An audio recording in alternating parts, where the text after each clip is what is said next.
Good afternoon, everyone. My name is Arianna Bustos. I'm a fourth year student teacher. I'm an undergraduate. My major is AYA-ILA, and I am a fourth year at BGSU. During my time here at BGSU, I have experienced both good and bad. But one thing that has stuck with me is the lack of culturally responsiveness for students and teachers of color in the K-12 and higher education system. The past 4 years, I have often wondered, who do we as teachers of color have as support in our predominantly white education field? I will never forget my sophomore year Students with Disabilities course, when my professor Brittany Joseph told us on the first day of class that if we could not see ourselves teaching students with disabilities, meaning that if we refused to teach students with disabilities, she would personally walk us over to the academic advising office herself and help us switch our major out of education. I remember my friend Ty and I looked at each other like, wow. We had never experienced a teacher who was unapologetic and fierce with their allyship to a group of marginalized students. We understood that she understood that it is detrimental to the development and well-being of students with disabilities to potentially be facing ableist and discriminatory teachers within their educational career. This was a moment where I realized students of various marginalized backgrounds needed someone like that showing up for them in the classroom space and establishing that resistance. From sophomore year onward, something about my teaching philosophy changed. I accredit this change to many things, but I would not be the teacher I am without the inspiring pre-service teachers of color I have met up until this very moment. I am less concerned about learning how to fit Eurocentric frameworks into my teaching and more focused on ethnocentric teaching practices. As I am navigating my professional year, I continue to wonder, who can we, as pre-service teachers of color, go to for support? How can we ensure the support we do receive is not operating on tokenism? How can we ensure the support we do receive is not operating on ulterior motives from dominant culture? Here at BGSU, the population of pre-service teachers of color is slim to none. Throughout the past 4 years, I've typically been the only woman of color sitting in a room of 20+ pre-service teachers. When I do see another teacher of color, I cannot describe the joy I feel, because when we connect, there's a shared sense of belonging and oftentimes similar experiences of being the other. Accumulating knowledge and hyper-awareness on what my identity means in predominantly white spaces brought me to understand that I have unintentionally been creating spaces of resistance ever since I stepped foot on this campus. I will not lie to you all. I've come to love shaking the table when it comes to diversity, equity, and inclusion initiatives, especially in K-12 and teacher preparatory spaces. I am the person that will speak up and say, well, what if we tried this? Or reimagining diversity, equity, and inclusion initiatives beyond the surface level. K-12 and teacher preparatory spaces are the spaces where I believe I have created the most resistance. My peers and I often ask the question, if not us, then who? To be the minority, and sometimes the only minority in these spaces of DEI initiatives, is to feel pressure. Stepping back and thinking, no, this diversity, equity, and inclusion initiative is not enough for me, has been something I tussle with because I have been told repeatedly by white institutions that I'm asking for too much, that I'm thinking rather large, and because of that, I should think more practical. However, if I operated on practicality and not beyond the barriers of systemic marginalization, I would not be a teacher. I have to operate on resistance in order to understand marginality so I can survive and develop as an intellect. If I allow for practicality or dominant culture to determine my abilities as a teacher of color, I would lose my imagination, my freedom, and I would begin to become colonized. I often think about my delivery, even for this talk. I wonder if I'm viewed as aggressive simply because I want people to care and be knowledgeable about the systemic issues students and teachers of color often navigate in silence on a daily basis. Am I asking for too much? Am I too much? Are other teachers of color at BGSU too much? Are our requests to be seen, heard, valued, and included in education too much? The answer to all of these questions is obviously no. We in the margin are not too much. We are exactly where we should be, and we will be here creating spaces of resistance. And when you are ready to join, we will still be here. We will continue taking up space by telling our own narratives because we cannot be silenced. The Black feminist theorist Bell Hooks does a much better job at explaining the experience of being a student in the margin, so I will share her words. Black folks coming from poor, underclass communities who enter universities or privileged cultural settings, unwilling to surrender every vestige of who we were before we were there, all sign of our class and cultural difference, who are unwilling to play the role of the exotic other, must create spaces within that culture of domination if we are to survive whole, our souls intact. Our very presence is a disruption. Everywhere we go, there is pressure to silence our voice, to co-opt and undermine them. Mostly, of course, we are not there. We never arrive or can't stay. Back in those spaces where we come from, we kill ourselves in despair, drowning in nihilism, caught in poverty, in addiction, and every postmodern mode of dying that can be named.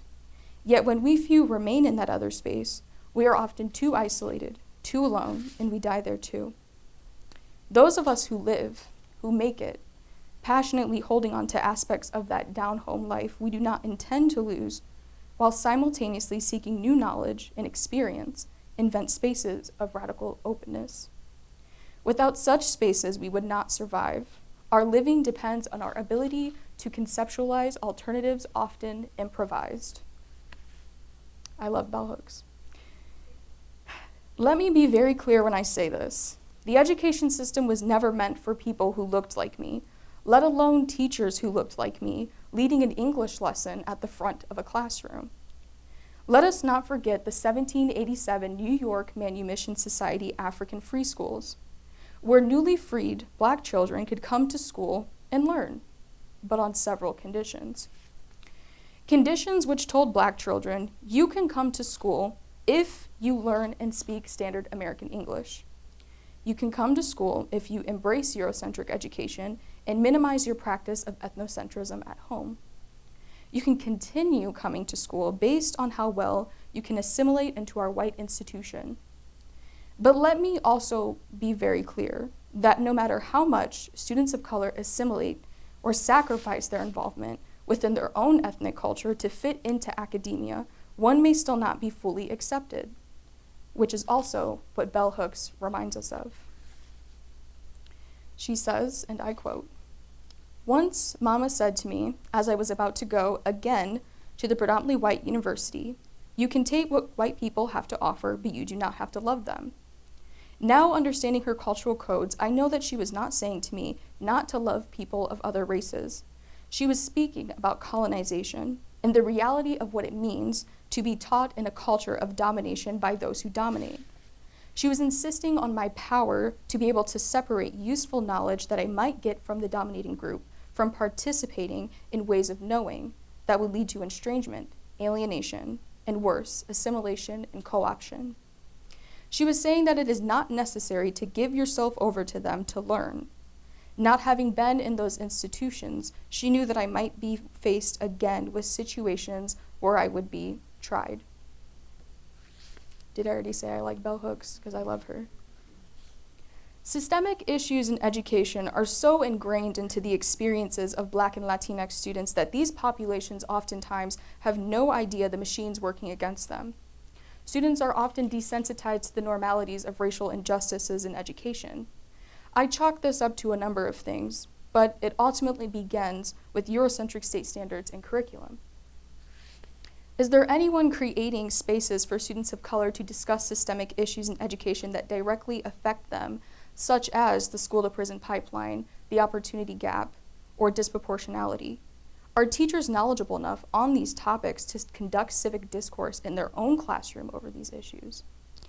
I obviously don't have all of the answers, but I do know that Ohio currently has a 94% K-12 teacher population that is white, meaning that we have a huge disparity when it comes to racially diverse teacher representation in our schools, which I can presume comes with issues for our students and teachers of color, such as racial isolation, deficit narratives, and Eurocentric curriculum and standards. I say this because There cannot possibly be an influx of culturally responsive curriculum and teaching in Ohio's K-12 and higher education spaces if our decision makers and curriculum designers are operating on dominant cultural viewpoints and needs. I say this because if we do not have a seat at the table to speak for ourselves and represent our community's needs, then we do not have culturally responsiveness happening in our learning spaces. House bills like 616, 322, and 327, which tell us as teachers we cannot address the unconstitutional education system which continues to deny the right to explore systemic issues via curriculum. These bills are a problem for me because I cannot use literature as a tool to liberate my students of color without censorship from these bills. I cannot teach students of color that they come from ancestral lines who value literature because their ancestors used learning and education as their form of resistance. These bills are a problem for me because I cannot teach students of color how to connect the issues happening in the world around them in a way where they can walk out of my classroom and feel empowered to also create spaces of resistance on their own. These bills are a problem for me because they operate on white comfort and dominant cultural needs. Black and Latinx students are quite literally being funneled into the United States prison system because this starts with how teachers discipline students in K-12, students of color in K-12 specifically.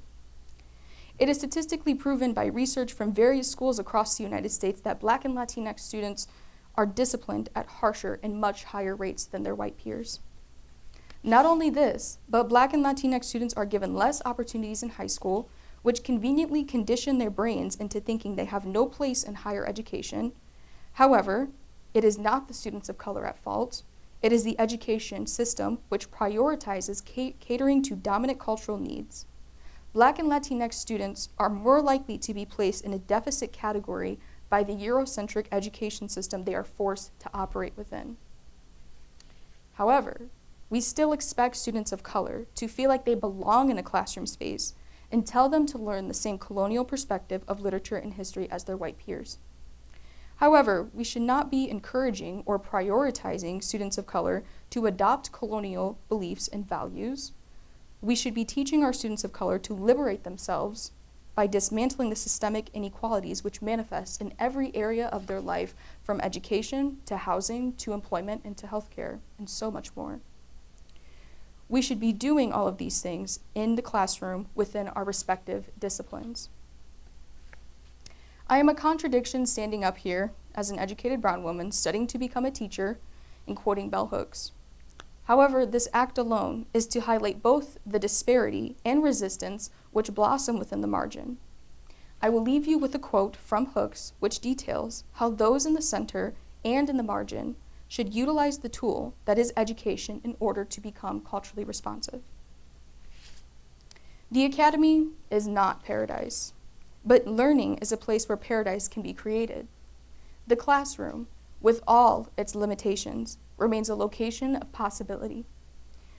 In that field of possibility, we have the opportunity to labor for freedom, to demand ourselves and our comrades an openness of mind and heart that allows us to face reality as we collectively imagine new ways to move beyond boundaries to transgress. This is education as the practice of freedom. Thank you.